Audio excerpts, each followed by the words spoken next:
Here is my wife's 2006 Jeep Commander, 4.7 liter, 130,000 miles. Great vehicle, love it.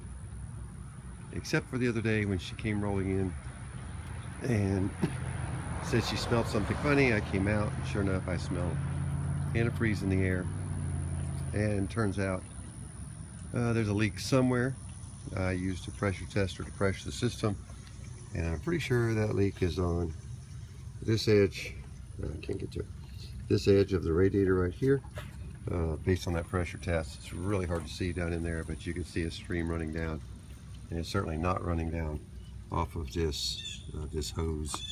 So quite confident we know what it is, and reasonably confident we need to know what we need to do about it. So I ordered a radiator. Radiator's here. I also got 2 new hoses, upper and lower. And while I'm here, I'm also going to replace the serpentine belt, because basically I'm going to clear this front area quite a bit. I'll have plenty of access. Again, that serpentine belt's got 130,000 miles on it. It has to do those hoses, and 9 years. So I think rubber parts are ready to be replaced by then, so we're going to go ahead and do it. Now, I'm not 100% sure on how this is coming out, but I think I've got a good idea. So we're going to move forward. If I take off some stuff that I later determine I shouldn't have, didn't need to, whatever, I'll let you know as we go. And then maybe when you do it, you won't have to take off everything that I have. So we're going to begin by removing these panels, and then removing this cross member, and then that should give us full access to the top of the radiator. We also are going to have to remove this cowl at some point around the fan, and I'm hoping that'll become pretty obvious once we get down in there. I trust it will. Alright, let's see where we get started here. First thing we're going to do is, you'll notice here on the ends, these small little plates, they basically simply pop out. That's all there is to them. There's one on each end. Again, it pops out, and we're making our pile. So then this piece that you see across here, it's held in with a number of pins that look like this. Basically they come like that, which has them spread. So you just pull this, use a screwdriver and pull the top away, and then the pin should pop out. There are 6 of those little wonders. Put that over there. So there's 6 of those, 3 on each side. 1, 2, 3. And when that happens, this plastic all comes loose. And when it comes loose, you'll find that it is attached to the front grill. So basically, the entire front grill assembly comes off with those 6 plastic tabs. So look at there, lots of room now. Next things, we're going to remove this bar, so we want to clear this out of the way. There's 2 13-inch nuts, which I previously removed, and then the hood latch comes away. We'll put it down and safely out of the way, and then these bars will pull back so that we can, let's move them over the side here, so that we can pull this out of center. Now, holding this thing in, there are 4 bolts that have 10mm heads, 2 on each side, 2 here, and then 2 here. So once those are out, we're thinking maybe we'll be able to come out of there with it.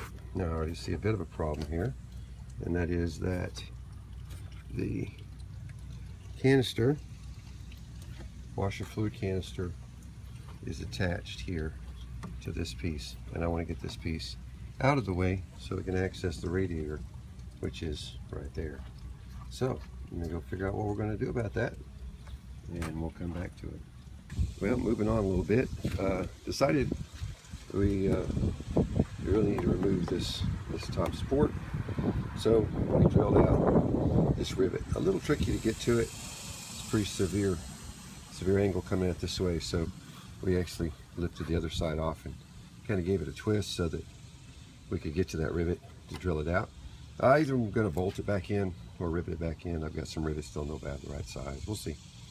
But that's detached. Now that that's detached, this whole piece will come away, with the exception of this clip. Spin this up. There we go. There's a clip right here where the hood latch cable goes. So now we can completely remove that piece from our way. Now suddenly you can see we're beginning to get some real access to the radiator. These, by the way, bolt and up under here, if you remove the bumper cover, you can certainly take those bolts out and get this little guy out of here. What I did was I just bent them back just to clear some a bit so they weren't in the way. Getting that bracket off, here's your cold air intake, and it just simply pulls away so we can get to that. Now the primary, there's two bolts holding the radiator in. There's a bolt here, and then there's a bolt back behind this piece of rubber down in there.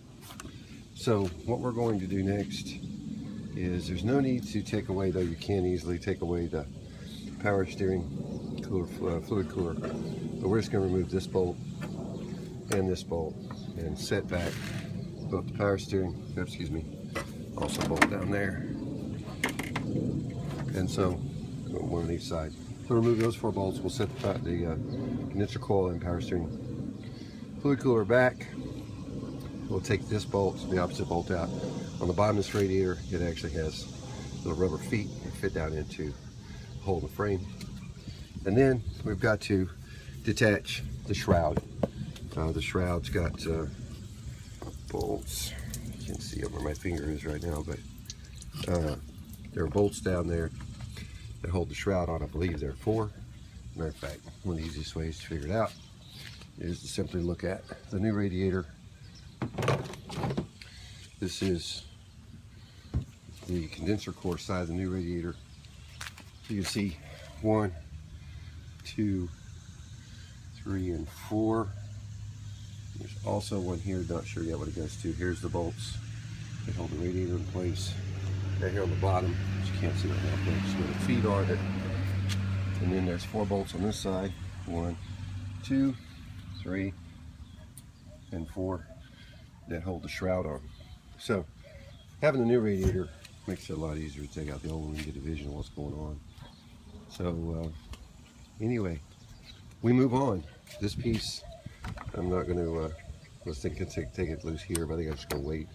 Once the condenser core comes back, this piece should come right off, and then we'll see.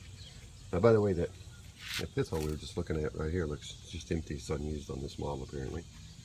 So 4 bolts holding the evaporator core on, 4 bolts holding the shroud on. Remove the 2 hoses. I still haven't drained the system yet. Been trying to do more exploration than anything else. So drain the system here pretty quick, and then hopefully get this radiator out of here. Back to it. I got the radiator out. Summarize what I did. I did drain the remainder of the radiator fluid. Wasn't much in there. A little bit.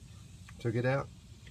Removed the hoses, upper and down here behind the fan, lower, and of course removed them from the radiator as well. Radiator is now laying over here. Ultimately, you don't necessarily have to remove the cowling. I removed the cowling, well, for a couple reasons, but we'll get into that. The new radiator, just to show you, place the bolts into the new radiator. Basically, here's the 4 bolts that were holding the condenser core, AC condenser coil we talked about earlier. Here's the 2 bolts, one here that actually hold the radiator in place to the frame, and then there's 4 bolts that are up here that hold the shroud to the face of the radiator. All 10mm headed bolts, so pretty straightforward. So drained it, disconnected the hoses, removed those 10 bolts, 10mm bolts, and it was free. Now, free does not mean easy. To get this radiator out, of course the shroud was still here. Let me say this, remove the shroud. Beautiful thing about the shroud is not complete in its circular nature. So you can actually disconnect the shroud power plug and you can pull the shroud straight up. It's not trivial. You see these hooks here, or these bolt down tabs here. These bolt down tabs must clear a whole lot of primarily AC piping stuff, but fish it up through there. makes you more room, and you've got a bit more room. Radiator ultimately will sneak up. Be patient. Can't be patient. Stop. Come back at it later. It takes patience to get that radiator out of there. Here are the holes in the base. One there, one over there, where the stobs and the rubber stobs on the bottom of the radiator will sit, and then ultimately the radiator bolts here onto this frame member. So we're pretty good. We're going to change out this serpentine belt, and then we're going to go work on a reinstall. Okay, so the new radiator is ready to go in. Double checked. There are rubber feet here on this radiator. I wanted to make sure I didn't have to transfer the rubber feet off the old radiator. It's laying over there, and actually one of the rubber feet is missing on the old radiator.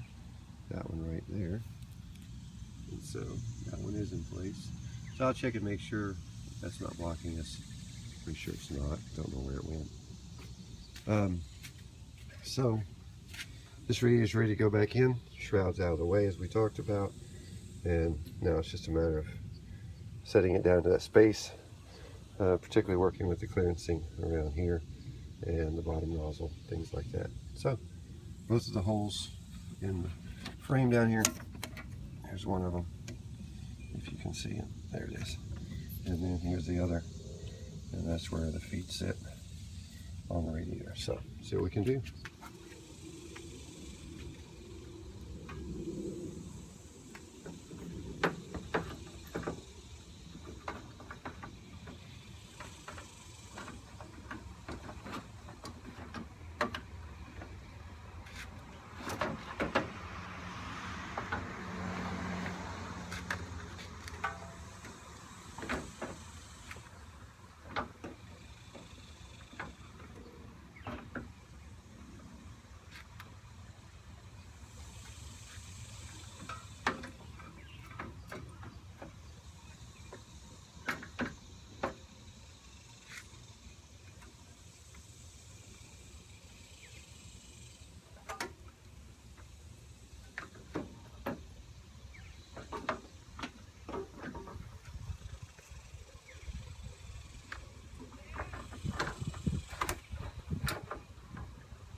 Well, you saw me slowly work the radiator down into its location.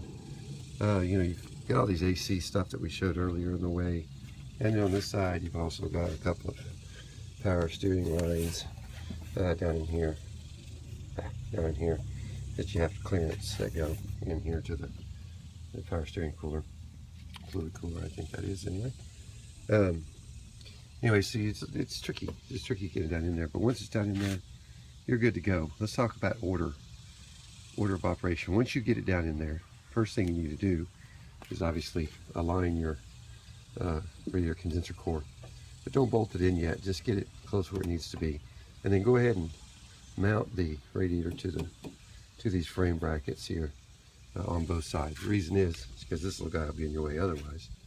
If you put those in, then you can tuck this plastic cover back in over the mounting holes for the condenser core, and then actually install the condenser core against the radiator using those 4 bolts.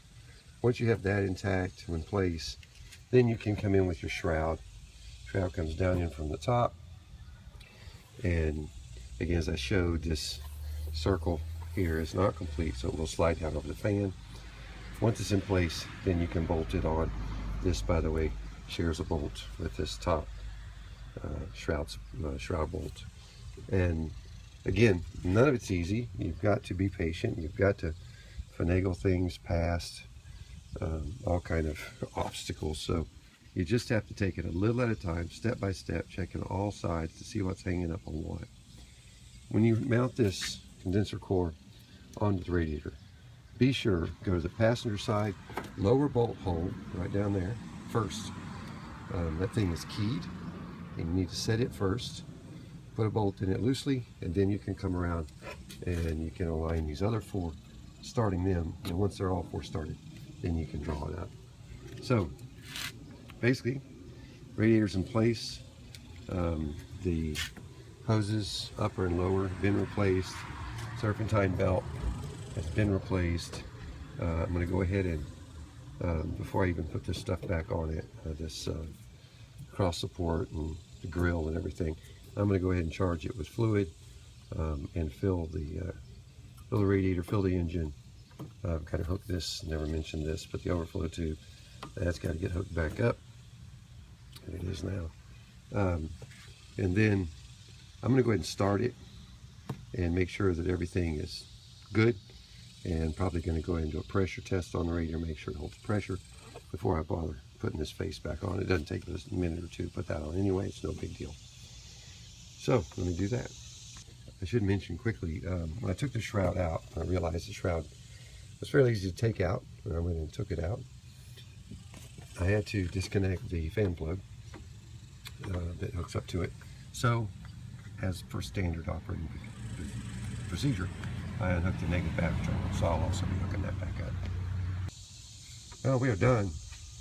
We've got the front grill back on, all the cover plates there across the top of the grill, and we've got filled with radiator fluid. On these 4.7s, you want to take out this bleeder plug on the return line and try to clear as much air as you can out there. These things will vapor lock on you, so I cleared that as well. And it's all back together. So we're taking it for a test drive. I feel good. I pressure tested the 15 pounds at held pressure. So I think we're ready to rock and roll.